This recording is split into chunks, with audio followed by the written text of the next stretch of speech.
Introducing the Paddy Power World Darts Championships. Chris, many congratulations into yet another World Championship quarter-final. How are you feeling after that? Yeah, I'm just delighted to be here. I felt I gifted a few of them sets, but dug in when it needed to, and I've always said I'm quite stubborn. I like to stay on double 16 whether it's working or not, and today was the first time I thought if I don't change I'm gone. So yeah, it was kind of the kick up the backside I needed, and it worked. Double 10 paid off. It was a game dominated by some brilliant scoring, a lot of missed doubles, but you dug deep and found a way. Yeah, of course, and that's what a good player does. They do find a way, and kind of like I said, I gifted them the third and the fourth. Oh, no, sorry, the fourth and the fifth. I should have been 3-1 up, and I probably could have won it 4-1. But on another day, I do win 4-1. But yeah, like I said, that's a good player can grind a game out and find a way. And I'm just delighted to be here talking to you lot. And you'll be taking on Gezi now on New Year's Day for a place in the semi-finals. What are you expecting from that game? Yeah, I know exactly what to expect. He's going to give it, and it doesn't bother me whatsoever. He's probably done the same as what I've done there in the couple of games. He's missed chances, and obviously he's survived match darts against Joe. And yeah, it's going to be another battle, that's for sure. And I'm just going to hope my doubles show on the day, and I'll be practicing and getting ready for him.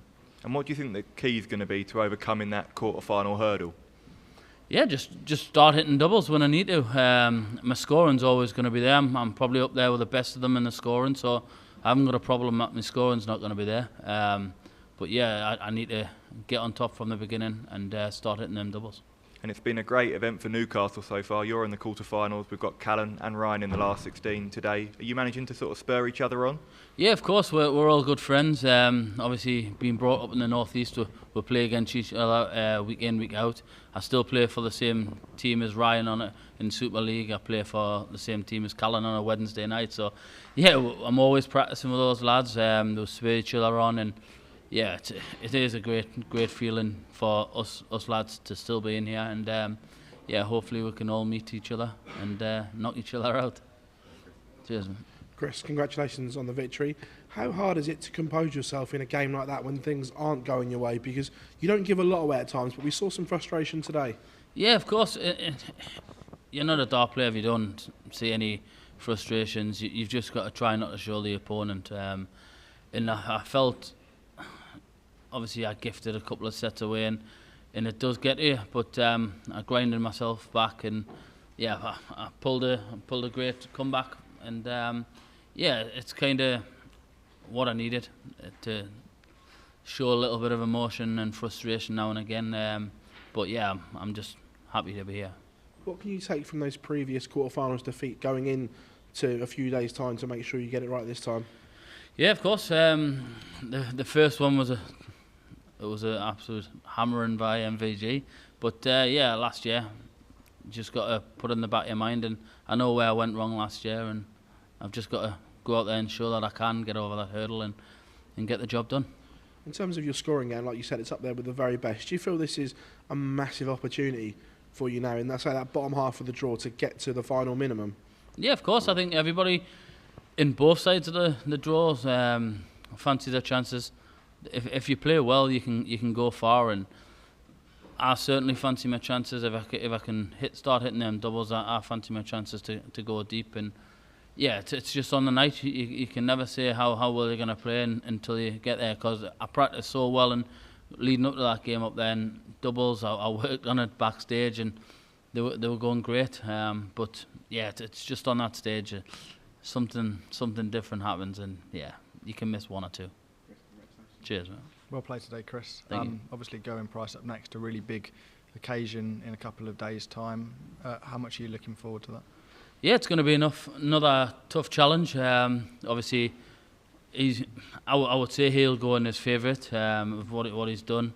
So yeah, I'm just going to relax, just go and enjoy it, and hopefully produce some darts that I should be producing up there. He's started his games really well throughout the tournament, but tailed off quite a lot towards the end. Do you feel like that's something you can take advantage of on the night? Yeah, but I need to start off strong. The last two games I've started off slow, and kind of I got lucky today. But yeah, I need to start from the off and get in front of him, because if I put pressure on him, I think he could probably crumble at times. So I need to definitely start strong. Big story unravelled last night with Luke Humphries, the reigning world champion, going out. What did you make of his exit to Peter Wright? To be honest, Peter, look what Peter's won in the game.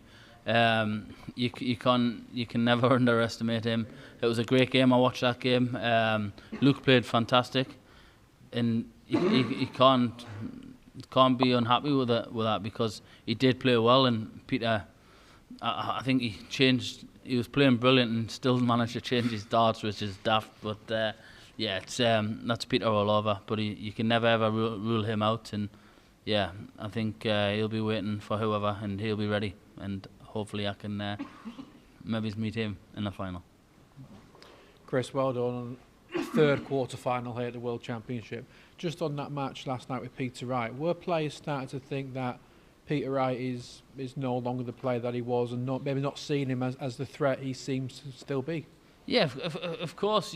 The way he's played, everybody sees that he hasn't done great, but he still managed to win a Euro Tour. He beat Luke in the final as well, Littler, and yeah, he's still a great player. You can never rule anybody who's done what he's done in the game. You can never rule them out, and yeah, I think that there's certain players saying some might say he's finished, but he's not finished. He's still a great player, and you've got to respect that. But he has. I think he's tried in the past with a few mind games, but that's just part of the game, and you've just got to take it with a pinch of salt and just get on with it. You mentioned the quarter-final last year to Rob, and that you know what went wrong. What did go wrong for you last year? What will you do differently so it doesn't happen again? It was literally just, I went in a little complacent. I think 4-0 up, cruising, and thinking I'm only one set away, and that's it. I kind of took take the foot off the gas, but my form didn't dip. I was still playing as consistent as I was. It's just he upped his game massively, and I kind of went in a little complacent. But I think that was the only problem. I didn't play bad. It was just me being a little complacent, and that's all. Chris, well done. Thanks very much. Cheers, mate. How much confidence did that quarter-final knock from you for the TV stage?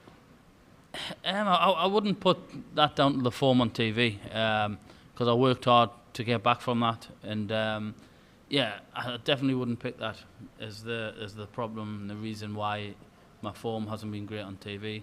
You've just got to switch off, and that's it. Because this time last year you were thinking of, you were starting to dream of maybe taking that trophy around St James's Park. Does this year you not want to get carried away with those sort of thoughts, or is that what spurs you on? No, well, it is what it is. You can never say what you want to do. I had a laugh last year saying I think Newcastle were playing Sunderland in January, and I had a laugh saying I would like to change and take it around the Stadium of Light, but I got a bit of stick for that, but it's just a laugh. And yeah, it would be a dream to take it around St James's Park, but you've got to take it step by step. I think we'll play Spurs on the day after, so I would like to rub it into Bridgie and Phil, yeah. But you've got a dream. If I do win it, that'll definitely be up there to take it around St James's one. Glenn Durrant has sort of tipped you in the studio that he thinks you can go on and win it. What does it mean when a close friend and you have a bit of stick with each other sort of says that about you? Yeah, it is great. Obviously, we'll have the banter and whatnot, and yeah, he's a great lad.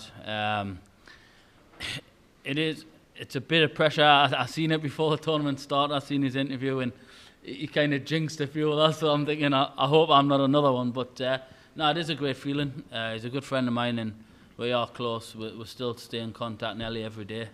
So yeah, it is big for me to have him with such a backing like that. Yeah. And last one, you mentioned before about mind games with Peter Wright and Luke Humphries. Is that something you'd ever get embroiled with, or has it happened to you and you've been able to brush it off? Well, of course, he said I've won nothing, so no, it doesn't bother me whatsoever. I just get on with it.